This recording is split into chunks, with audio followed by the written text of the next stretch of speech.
Hello दोस्तों। और आप सब कैसे हैं? होप आप सब अच्छे ही होंगे। और लीजिए, संडे संडे को स्पेशल व्लॉग मैं आज लेकर आई हूँ महाकुंभ प्रयागराज का। तो मैं घर से निकली और ये हम पहुँच गए रेलवे स्टेशन पे हमने कूली किया और सामान लेके हम चल दिए अपनी ट्रेन के लिए। तो आप ये देख रहे हैं, जैसे कि मैंने नई दिल्ली से ट्रेन ली थी, तो ये हम रेलवे स्टेशन पे ही चल रहे हैं। जब तक मैं आपसे बात कर लूँ, तो इस बार का जो महाकुंभ मेला है उसका मैं व्लॉग लेकर आई हूँ। और अगर आपको ये अच्छा लगे तो प्लीज़ मेरे चैनल को सब्सक्राइब कीजिएगा और मेरी वीडियो को लाइक भी ज़रूर कीजिएगा, क्योंकि आपके एक लाइक से ही मेरे को बहुत फ़ायदा होगा। और प्लीज़ मेरी पूरी वीडियो को देखिएगा, जिससे कि मेरे को और ज़्यादा अ, अच्छा लगे। तो आप सबका ये सब करने के लिए बहुत-बहुत धन्यवाद। तो लीजिए, हमारी ट्रेन आ गई। ट्रेन का नाम भी मैं बताऊँगी। ये बहुत अच्छी ट्रेन थी। सच में आनंद आ गया, ट्रेन में जाने का मज़ा ही अलग है। और जबकि यह किसी भी स्टेशन पे नहीं रुकती है, तो ये महाकुंभ में जाने के लिए बहुत ही बढ़िया है। तो देखिए, हमारी ट्रेन चल पड़ी, हम ट्रेन में बैठ गए और हमने सबने अपनी-अपनी सीटें ले ली। और अ, उसके बाद ये देखिए, मैं आपके जो हमारे साथ बैठे हुए थे ये सब फ़रीदाबाद के हैं, फ़रीदाबाद से आए हैं और रहने वाले ये सब वृंदावन के थे। तो इनके साथ हमारा सफ़र बहुत अच्छा रहा। और साढ़े 10 बजे की ट्रेन थी, सबने हँसी मज़ाक किया, सो गए और 6 बजे हम वहाँ प्रयागराज पहुँचे। हमें पता भी नहीं लगा कि हम कब प्रयागराज में पहुँच गए। तो हमारा 16 लोगों का ग्रुप था, जो कि बहुत ही आनंद आया इस ग्रुप में। और हमने वहाँ पर 3 दिन स्टे करा, 2 रातें 3 दिन स्टे करा। तो ये सुबह साढ़े 6 बजे हम प्रयागराज पहुँच गए थे और वहाँ से हम चल दिए बाहर की तरफ। तो भीड़ तो होगी ही, पर लेकिन फिर भी शाही स्नान पे ज़्यादा भीड़ होती है। तो स्टेशन पे हमें ज़्यादा दिक्कत नहीं आई। हम सामान लेके बाहर आए। बाहर आके हमने 2 ऑटो करे, 9-9 सवारी उस ऑटो में बैठी।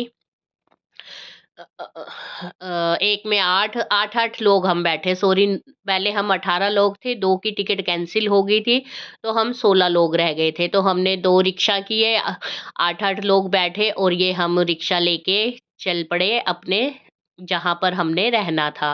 तो ये देखिए, प्रयागराज के रास्ते क्या आनंद आ रहा है आपको। अभी ये जो खाली जगह दिख रही है, और यही आप अगर शाही स्नान पर आएँगे तो आपको ये सारा रास्ता पैदल कवर करना पड़ेगा, क्योंकि फिर ऑटो बंद हो जाएँगे शाही स्नान पे।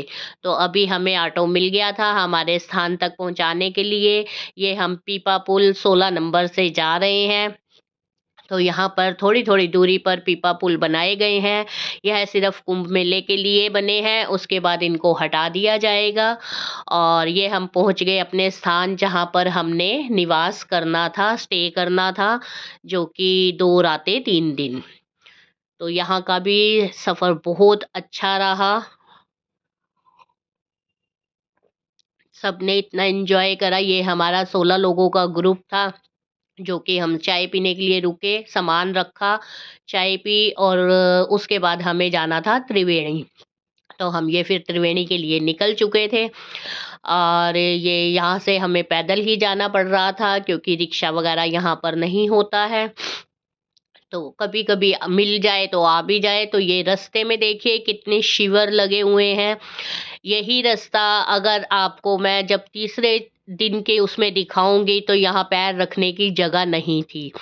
क्योंकि हम 20 को ये 21 तारीख का है, तो ये देखिए यहाँ पे छोटे-छोटे चूल्हे बनाकर ईंधन रखा हुआ है, ये भी बेचे जा रहे थे, ताकि जो लोग 10-10 दिन के लिए आए हैं, अपना चूल्हे पे खुद ही खाना बनाएँ। ये है लोगो द्वार। सबसे स्टार्टिंग हमारे वहाँ जाने के लिए ये लोगो द्वार हमने अपनी निशानी रखी थी, यहीं से ही निकल के हमें जाना पड़ता था।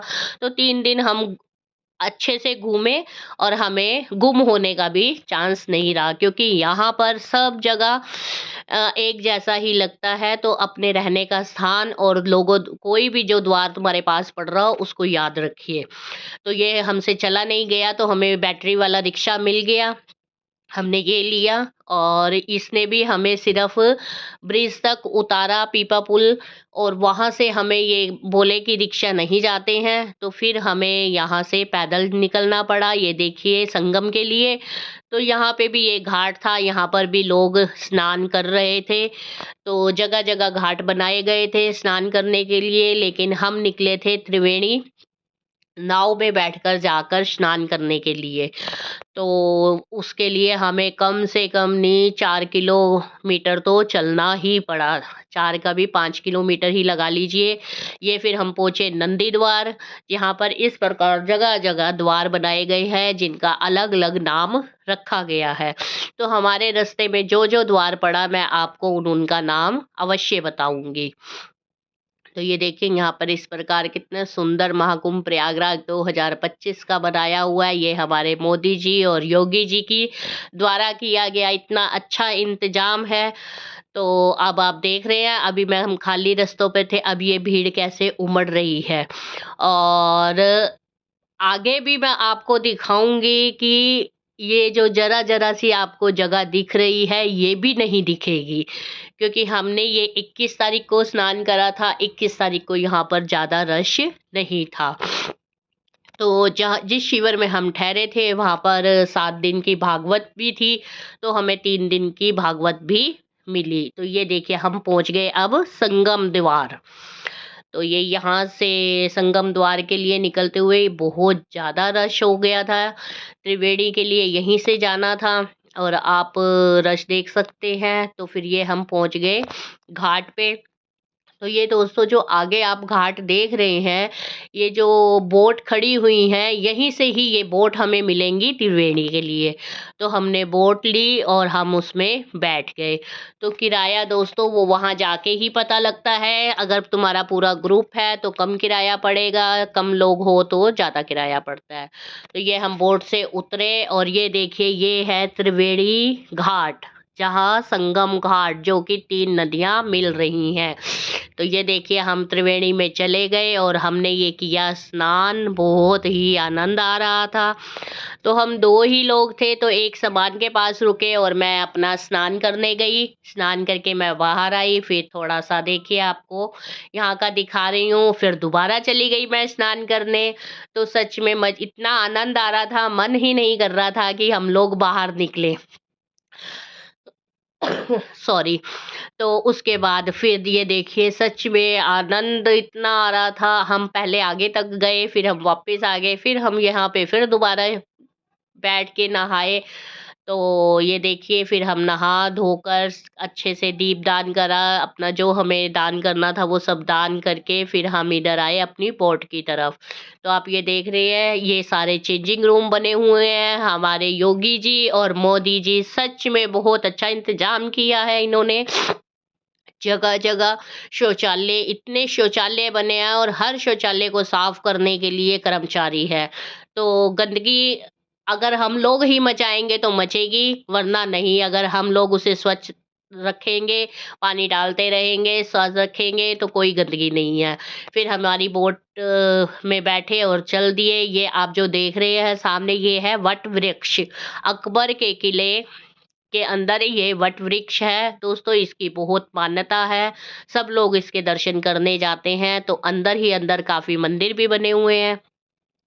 तो ये जो वापसी का था, मतलब इतना अच्छा इंतज़ाम है कि आते-जाते नावें ना टकराएँ, तो इसलिए जो बीच में प्लास्टिक का ये बाँध सा बना रखा है, उस तरफ से त्रिवेणी घाट के लिए जा रहे हैं और इस तरफ से वापस आ रहे हैं। ये भी कम से कम 1 घंटे आपको बोटिंग करने का मौका मिलेगा। तो ये हम पहुँच गए 14 रतन द्वार। तो यहाँ से हम निकलते हुए यहाँ यहाँ से निकल के हम ये चले और हम पहुँच गए ये अपने टेंट में। तो ये देखिए हमारा टेंट, ये हम थक गए थे और जैसा कि मैं आपको बता रही थी कि हमें भागवत का भी सुनने का अवसर मिला गुरुजी से। तो ये हमारे टेंट में ही 7 दिन भागवत हो रही थी। तो हमने 3 दिन का हमें आखिरी के 3 दिन मिले और हमने अपना भागवत का भी आनंद उठाया सबने। खूब अच्छा लगा यहाँ पर रहकर। और चलिए फिर मैं बाकी आपसे फिर मिलती हूँ। Bye bye.